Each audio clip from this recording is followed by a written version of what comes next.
যার কাছে ধৈর্য নাই, সহ্য নাই, মেনে নেওয়া নাই, মানিয়ে নেওয়া নাই, তার কাছে কখনো নিয়ামত আসবে না। এই ক্ষেত্রে আমাদের অনেকের মনের একটা চাপা প্রশ্ন থাকে, জানতে চাওয়া যে ধৈর্য তো অনেক ধরেছি, আর কত ধৈর্য ধরবো, সহ্য তো অনেক করেছি, আর কত সহ্য করব।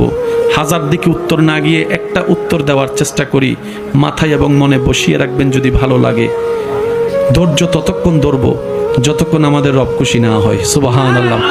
যতক্ষণ রব খুশি না হবে ততক্ষণ ধৈর্য, ততদিন ধৈর্য, তত মাস ধৈর্য, তত বছর ধৈর্য। কারণ আল্লাহ তাআলা জানেন কখন নিয়ামত দিলে আমাদের জন্য ভালো হবে, এটা আল্লাহই ভালো জানে। ওই হুকুম আসা পর্যন্ত অপেক্ষা করতে হবে, এটার নামই ধৈর্য। কোনো হা হুতাশ করা যাবে, আফসোস করা যাবে?